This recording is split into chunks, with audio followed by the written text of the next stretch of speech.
attitude. Attitude's how you feel. First of all, we're affected by what we know. Second, we're affected by how we feel about what we know.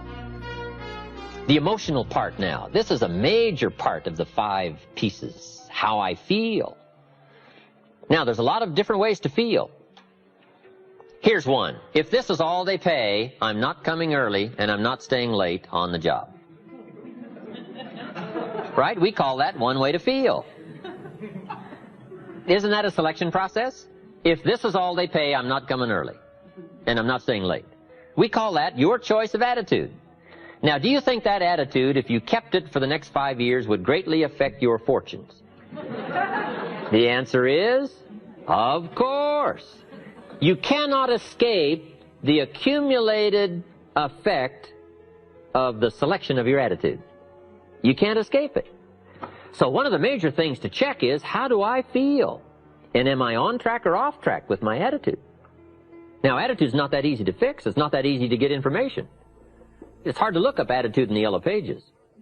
If you could put your car in the shop and go next door and get your attitude tuned, wouldn't that be nice, right? But where do you go? How do we engage in the kind of philosophical thinking that will refine our attitude to give us a chance for future fortune rather than what will be missing in the future? So this is big, attitude. Here's another attitude. No matter what they pay, I always come early and I always stay late to invest in my own future. We call that another attitude about the same job. Now, why would one person have one attitude, another person have another attitude? We call that mysteries of the mind. Right? I don't know. Everybody has to choose for themselves. Everybody has to decide by education. Now, if you didn't know what the consequences were going to be, it could be very easy to choose the wrong attitude and not discipline yourself to the right attitude. So a big portion of our life is affected by how we feel. Let me give you just a quick list about the feelings that affect our lives. Number 1, it's how you feel about the past. Boy, it's easy to carry the past as a burden instead of as a school. It's easy to let the past overwhelm you instead of let the past instruct you. How to feel about the past hurts and the past losses and the past difficulties and the times you failed and the times it didn't work, the accumulation of all of that. How you feel about that is going to greatly affect your future in your life. One of the major things that affects your life is how you feel about the future. Our life is affected by 2 major things. One is price and the other is promise. And it's not that easy to pay the price if you can't see the promise. I think kids are having problems these days trying to pay the price because they can't see the promise. But all of us wouldn't mind paying the price if we could have a clear view of tomorrow, next week, next month, next year. If we had the high assurance with great probability of how it's going to work out, do you think we would hesitate to pay? The answer is no. But everybody hesitates to pay if the future isn't clear. So to help the kids these days, we got to do 2 things. Help them to see the promise and help them pay the price. But we can pay if we can see.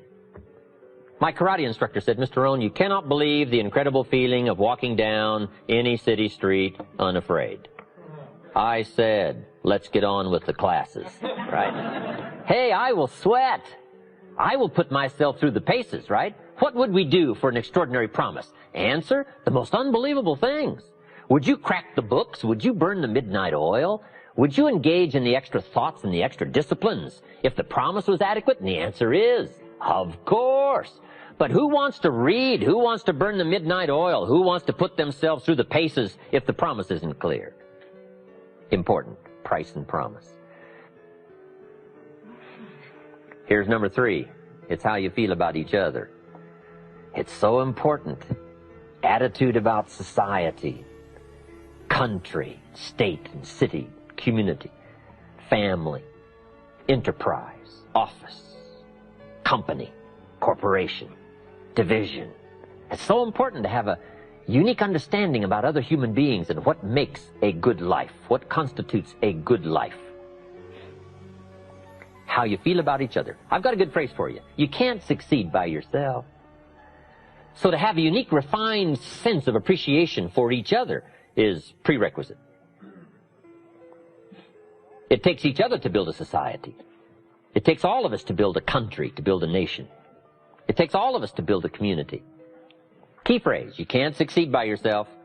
I gave a speech not long ago to the Rotary Club of Culver City, California, and I was unusually affected by the Pledge of Allegiance that day. Big, strong voices. It's a big, strong club. And it was going through my mind the next few days, the Pledge of Allegiance.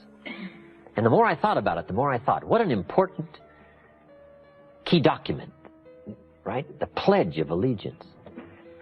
And so I started writing, and I wrote a discourse on the Pledge of Allegiance. I took each key word and did a little summary for our Tape of the Month Club. Wow, the Pledge of Allegiance is unique. It starts with I and ends with all. The pledge starts with I and ends with all. It takes all of us to make any one of us successful. And a unique, refined appreciation of the all of us is what makes the I of us do much better. That appreciation of society. It takes all of us to make a market.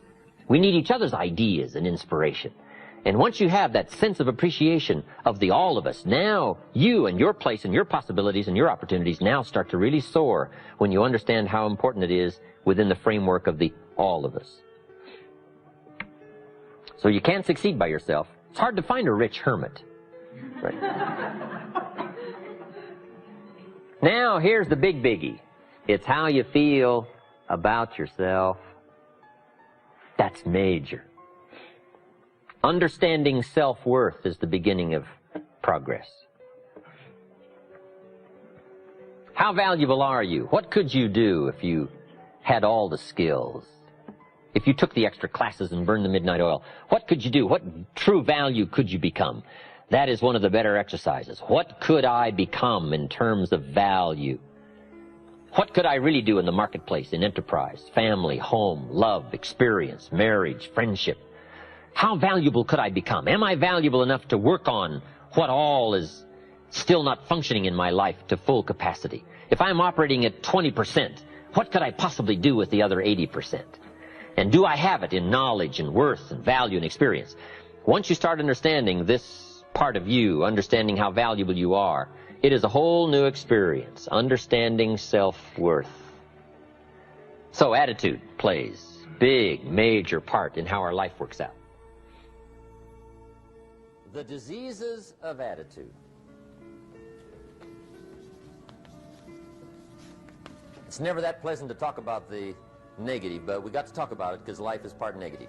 These attitude diseases are like weeds that grow in the garden. It's a normal part of life. Here's a good phrase to note. Negative is normal. It's not successful, but it's normal. It's part of life. And here's the next key, in my opinion. You must learn to handle the negative. Don't ignore it. Handle it. Now, I know some people teach the other way. And listen to them. And listen to me. And then make up your own mind. Right? Don't be a follower. Be a student. But I say you got to handle the negative. You don't have to live in it. You don't have to dwell on it. But you do have to handle it. My opinion. I know some people teach, just turn your head real quick and say, there's no weeds, there's no weeds, there's no weeds. They'll take your garden. So you've got to handle the negative. Here's what part of it is. It's called the Great War Between Good and Evil. Mr. Reynolds and I are working on a new book this year called The Great War Between Good and Evil.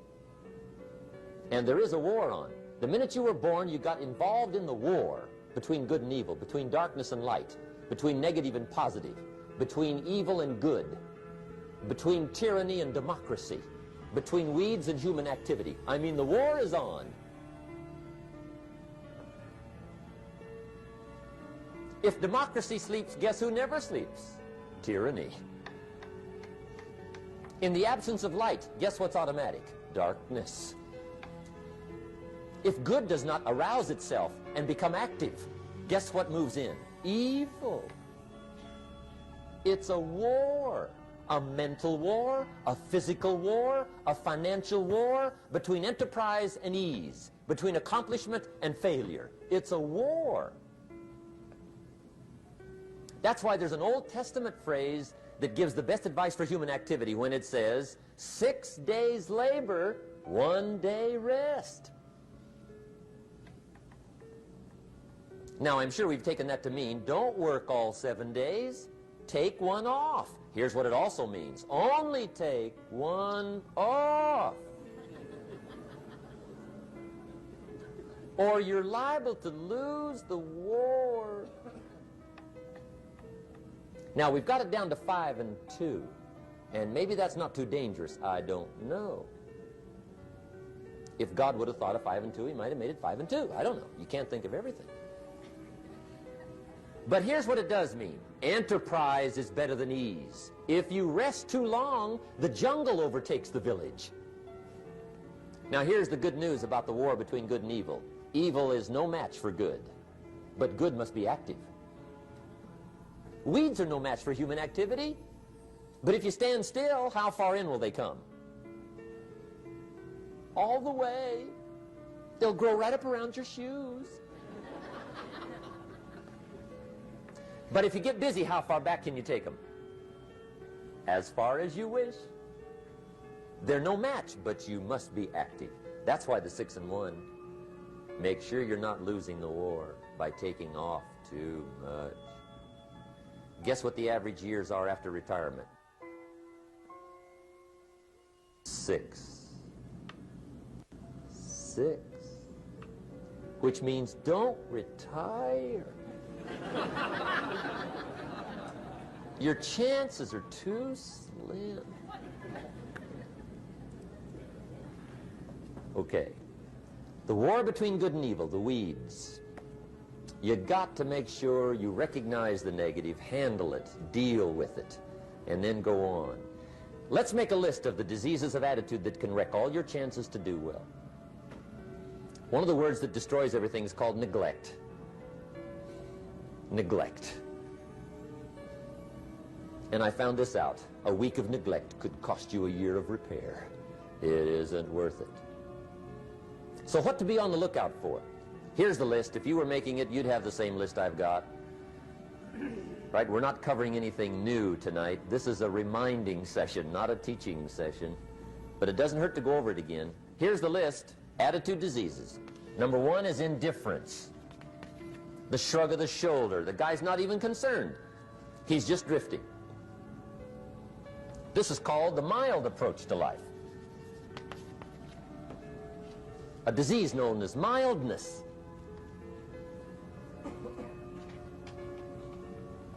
The guy says, well, I can't see getting all that worked up. Well, to be any kind of winner, you got to get worked up. There's one problem with drift. You cannot drift to the top of the mountain. And the good Lord said in the closing chapters of the Bible, here's the best way to live, one way or the other. That's best. Hot or what's next best? Cold is next best to hot. Not the half-baked middle, lukewarm, not too hot, not too cold. What a sad way to live. I think what it means is pick a direction and go with everything you got. Just pick one and go. Somebody says, yeah, but what if it's the wrong direction? You'll find out quicker. It won't take you 25 years to wake up and say, oh no, I've been walking the wrong road. I told my staff the other day, next best to prosperity is adversity. If one doesn't get you, pray for the other. We all do better from one of 2 reasons, inspiration or desperation. And I don't wish anything bad on you tonight, but if you're not inspired, I hope a wagon comes down your rut.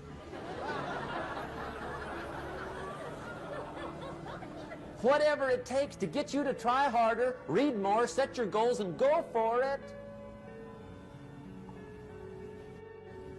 Somebody asked me one time, what quality would I pick if I wanted to work with somebody?